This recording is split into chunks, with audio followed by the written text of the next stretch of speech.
What's up, guys? Sammy33 coming back. Part 3 of a 4-part series. So we're almost near the end. Covered 7 moments of what I think are big in the pro wrestling industry. 3 left. The last video will have one on its own. But this one will cover 2. And this one, I'm going to go back to WCW. You guys probably know, or may not know, everyone knows I'm a big Undertaker fan. That's obvious watching the channel. What a lot of people don't know is that actually my favorite wrestler is Sting. And we're going to talk about him a little bit. We're going to talk about Mr. Goldberg a little bit too. I need to explain why these moments were big. Goldberg's is a little bit of a compilation of moments that kind of cheated the system a little bit, but it's just kind of Goldberg's rise and how the quote-unquote fall ended up affecting the company. But we're going to start with Sting, because this was supposed to be a big moment. So, you have Sting. Talk about characters getting a little bit of little stale. So you have the NWO come in with Hogan, the heels. Then we go into War Games. So for those that don't know, of War Games, World War III,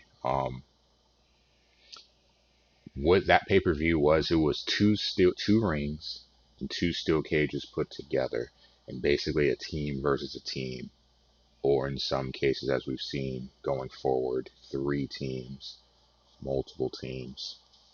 War Games are a really fun pay-per-view. I'm glad NXT has taken that and done something with that on an annual basis. I always look forward to that with WCW, something that made it unique at the time.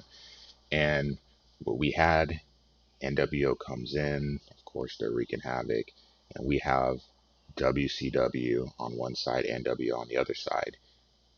But we had this fake Sting.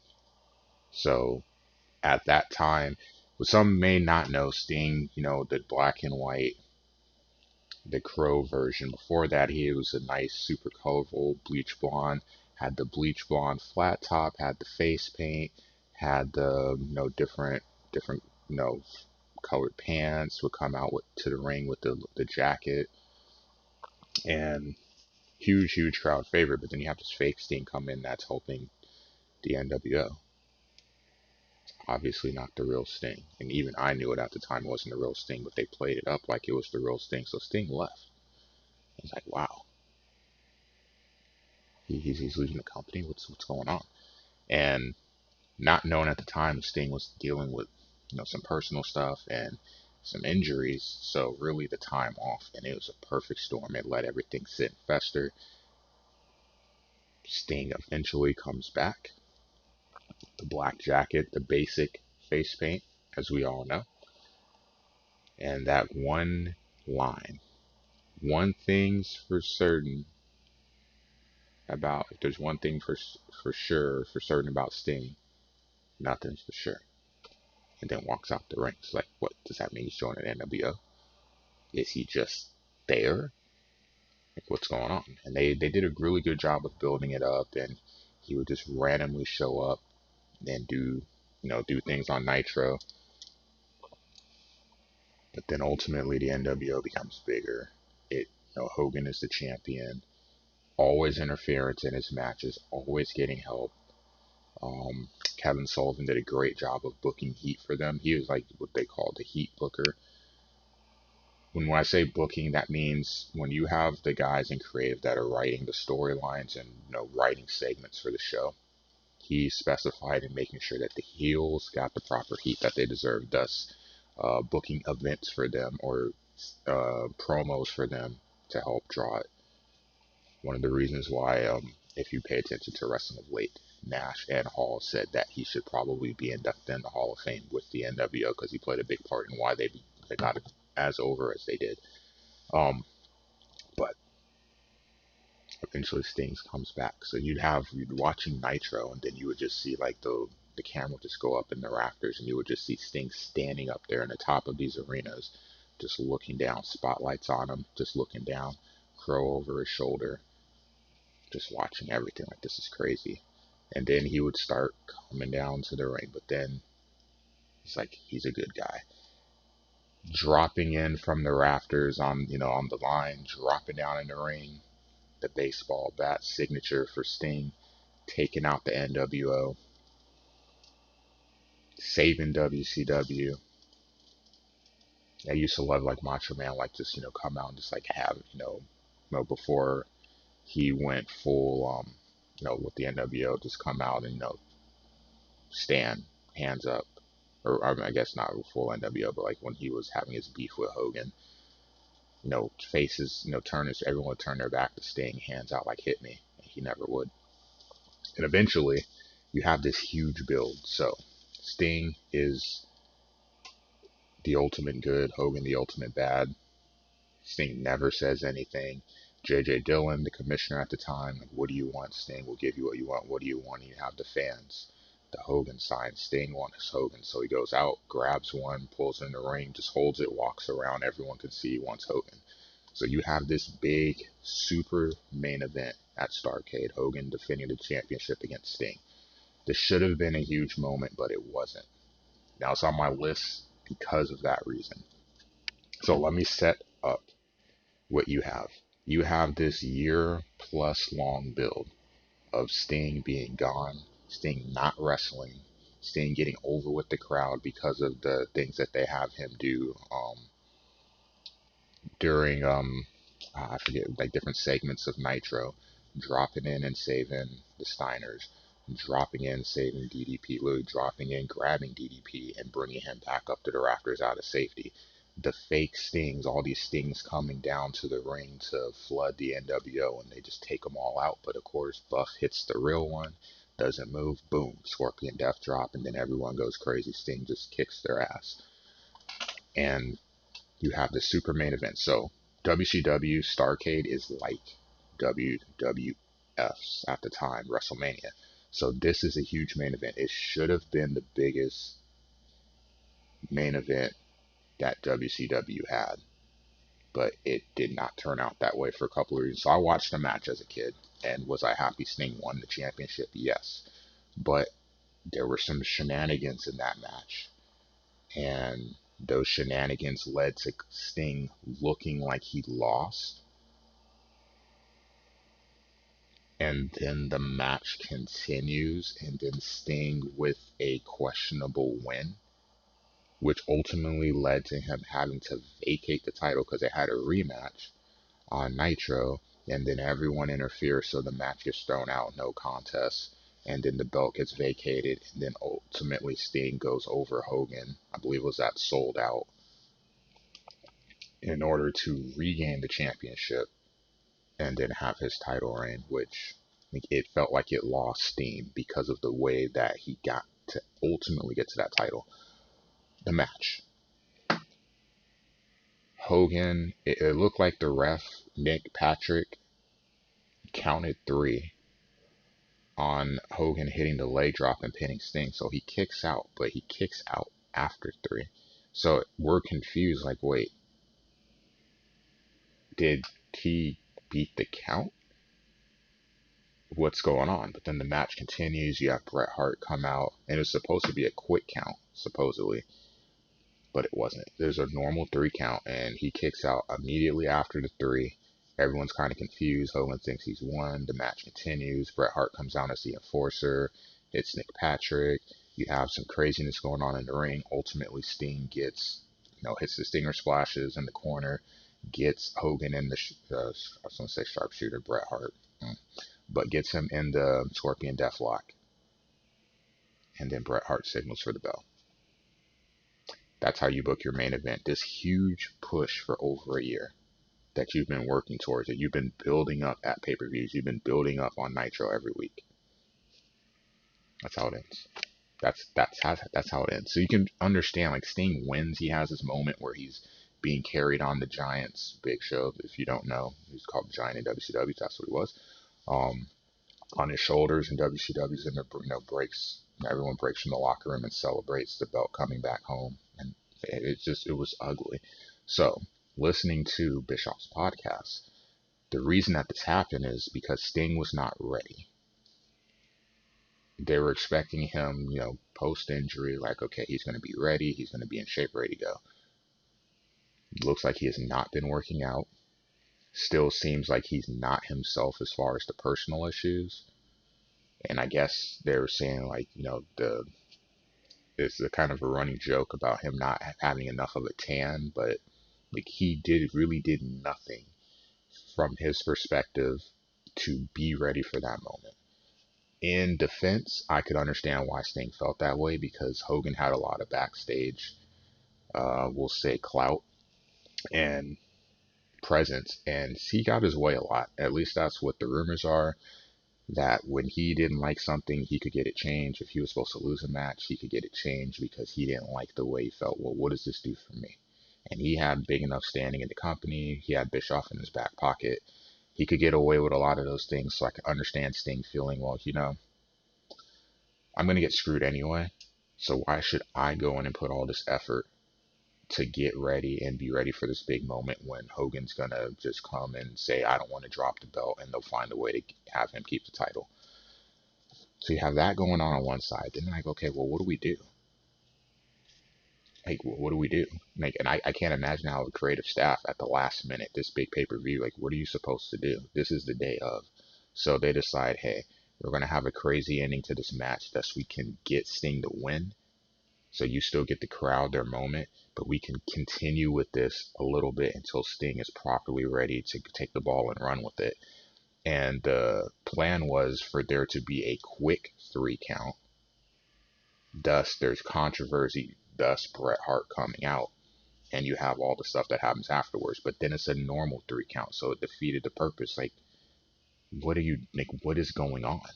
It said when you watched it live, it just felt so. As a fan, you're happy Sting won, but you felt cheated. And it's little things like that that to me, when we look at WCW versus the WWF and the Monday Night Wars, little moments like that hurt because WWF didn't have missteps like that. They didn't get everything right, don't get me wrong. But in the big moments, WCW made some questionable decisions that made it like, it just made it hard for you to fully go in with them sometimes because they did stuff that definitely just like, man, you just killed your own momentum a little bit. That's one. Let's look at Goldberg. This video is definitely going longer than I planned. So Goldberg, the finger poke of doom. You say, why does this have to go with Goldberg? Goldberg wasn't even in the match. Let me explain. Goldberg, homegrown. So this is something that's nice. Kind of like the Undertaker being a guy that, he did come from WCW, but he's like a homegrown guy. Like he didn't make it big somewhere else and come over here. He's one of our own through the power plant with WCW. So Goldberg, former football player, former Falcon, dude is a beast in the ring. Short matches too. It worked out perfectly for him. This big, larger than life, stud of a man just comes out and he is just spearing the hell out of people. He still has the best spear in wrestling. Period. Hands down. No one's Edge, love you. Batista, Reigns, no. The best spear by far Goldberg's. And WWF had Undertaker have the streak. WrestleMania. Goldberg has the streak in WCW. Never lost a match. So 2 missteps were along the path here. He eventually beats Hogan at Nitro in Atlanta, fitting because he played for the Falcons for the WCW the World Heavyweight Championship. And there were shenanigans, but Goldberg survives and boom, hits the spear, hits the jackhammer, wins. Big, huge, massive pop. One thing that I always wondered, like it was cool to watch on Nitro, but at the same time, like why do you not hold that for a pay-per-view? You gave a match like that away, and it sounds terrible to say as a fan, but you gave a match like that away for free. You save stuff like that for pay-per-views. Mistake number 1. Though Goldberg did, I believe Hogan got the rematch and he lost at pay-per-view, so it's whatever. But I mean, now that I think about it, I think Luger and the Giant. I know Luger won on Nitro, and then he lost it back on the pay-per-view, and I think it was the same with the Giant. I can't remember, or it might have been the other way around. But just weird decision there. So the streak continues. So then it becomes who is going, because at some point now that he's a champion, someone's going to have to beat him. How does he lose? And insert Kevin Nash. Nash of all people beats him. He wins the right to face him, and it was not a bad match. It was a little bit longer than you expect from a Goldberg match, but it took a taser and Scott Hall's interference, Nash's best friend, even though Nash is part of the NWO Wolfpack. Hall is part of NWO Black and White, and they're beefing with each other, and boom, you hit the stun gun, the taser, that allows him to hit the jackknife. 1, 2, 3, Nash, your world champion. Goldberg's streak is over. And what do you do from there? So eventually, Goldberg's going to get a rematch, right? But now Hogan wants a shot at the title because, the head of NWO, red and black, head of NWO, black and white, like, no. They have unfinished business. Goldberg, well, I need a rematch. And you have one of the dumbest segments I think I've ever seen on pro wrestling leading into this entire Nitro, which, again, things that hurt momentum because of weird decision making. Goldberg gets arrested for, I believe it was attempted sexual assault on Miss Elizabeth, who was with the NWO Black and White. The acting was horrible. If you were to go back, I don't know if they have that episode specifically on the WWE Network in full. Like, I don't know if they blocked any of it out. But if you go back and look at that acting, it was awful. It was awful. And none of it made any sense. Like, I know we're supposed to live in a fantasy world with wrestling, but it broke your immersion. Like, one, how did Goldberg not get back to the arena quick enough? Two, Miss Elizabeth, like, it just didn't. It was awful. Insert Hogan getting the title match. And thus one of the most, by far, my most annoyed moment with WCW. Even more than Sting, the finger poke of doom. Literally, that was the match. Hogan pokes Nash in the chest. Nash just arms out, falls back. 1, 2, 3. Hogan wins the title. Nash pops up, they hug. And we're just all like, what the hell just happened? Even the announcer's like, what in the world? I remember Tony Schiavone, like, are you kidding me? Like, what is going on? What just happened? Like, then you have the entire NWO, the Wolfpack, Black and White, they come out and they're hugging, and it looks like they're united again. Of course, then Goldberg comes out, gets handcuffed to the ropes, stun gun, some more, and you had a championship turn hands on a poke. This whole build up for a Goldberg rematch, which was, I guess, advertised for the crowd, which never happened, and then you have Hogan versus Nash, and that's your main event. And I think, I don't have the numbers in front of me, but the numbers started to go down. Because what the plan was is they were supposed to reunite the NWO and have Goldberg chase, but then Goldberg got hurt. So it made it look even worse because now you can't do what you want to do and you have to alter course. But you also were going to have, NWO being in charge of, I believe, Nitro, and WCW in charge of Thunder. So two separate shows, kind of like the draft split that you have in the WWE. So they were ahead of its time on that, but it would just, everything about it just worked out horribly. And I feel like that was one of those points where the rest of the WCW just declined because it just made no sense. It made no sense.